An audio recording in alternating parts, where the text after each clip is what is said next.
Era uma vez no princípio dos tempos, Deus criou os céus e a terra. Ele moldou montanhas, rios, florestas e tudo o que existe. Mas dentre todas as suas criações, ele preparou algo especial, um lugar chamado Jardim do Éden, onde tudo era perfeito e abundante. No meio desse jardim, ele colocou o primeiro homem, Adão, moldado do pó da terra e feito à imagem de Deus. Adão vivia no Éden, cercado por todas as criaturas que Deus havia criado, e cuidava do jardim, pois esse era o seu propósito. Mas com o tempo, Deus viu que Adão estava só e sentiu que ele precisava de uma companheira. Então Deus fez com que Adão caísse em um sono profundo e, enquanto ele dormia, retirou uma de suas costelas, criando uma mulher, chamada Eva, para estar ao seu lado. Eles eram parceiros, companheiros e juntos desfrutavam de tudo o que havia no jardim. No Éden, havia árvores de todas as espécies e frutas de todas as cores, mas duas árvores eram especiais: a árvore da vida e a árvore do conhecimento do bem e do mal. Deus deu a Adão e Eva uma única instrução. Podiam comer de todas as árvores do jardim, menos da árvore do conhecimento do bem e do mal. No dia em que dela comerem, certamente morrerão, disse Deus. O tempo passou e Adão e Eva viviam em paz e em harmonia. Porém, um dia, uma serpente astuta se aproximou de Eva. Com uma voz sedutora, a serpente perguntou: "É verdade que Deus disse para vocês não comerem de nenhuma árvore do jardim?" Eva respondeu: "Podemos comer do fruto das árvores do jardim, mas Deus nos disse para não comer nem tocar no fruto da árvore do conhecimento do bem e do mal, senão morreremos." A serpente então sorriu e disse: "Certamente não morrerão. Deus sabe que no dia em que comerem desse fruto, seus olhos se abrirão e vocês serão como ele, conhecendo o bem e o mal." Eva, intrigada e tentada, olhou para o fruto. Ele parecia delicioso, e o desejo de adquirir conhecimento cresceu em seu coração. Ela então pegou o fruto, deu uma mordida e compartilhou com Adão, que também comeu. Assim que comeram, seus olhos realmente se abriram. Pela primeira vez, perceberam que estavam nus e sentiram vergonha. Com pressa, pegaram folhas de figueira e fizeram roupas para cobrir seus corpos. Eles haviam desobedecido a Deus e agora o sentimento de culpa e medo enchia seus corações. Na viração do dia, Deus caminhou pelo jardim e chamou por eles: "Adão, onde você está?" Adão e Eva se esconderam, mas Deus sabia o que havia acontecido. Quando os encontrou, Adão confessou: "Ouvi tua voz no jardim e tive medo, pois estava nu. Por isso me escondi." Deus perguntou: "Quem te fez saber que estavas nu? Comeste da árvore que te ordenei que não comesses?" Adão culpou Eva. "A mulher que me deste me ofereceu o fruto, e eu comi." Eva, por sua vez, culpou a serpente.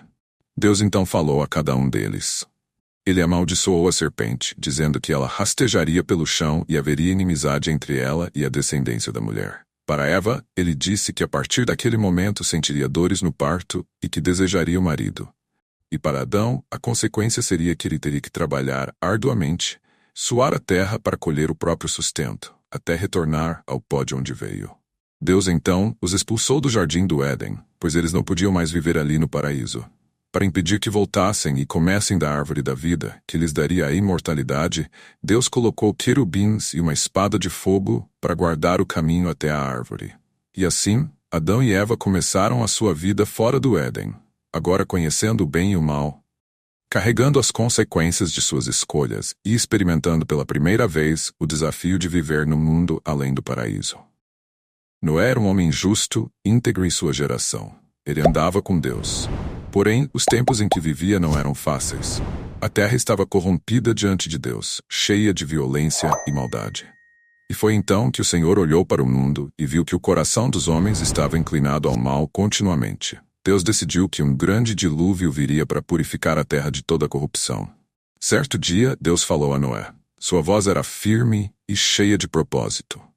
Deus revelou a Noé que enviaria um dilúvio para destruir toda a vida, mas, em sua misericórdia, daria a ele a tarefa de construir uma arca para salvar sua família e alguns animais, preservando a criação.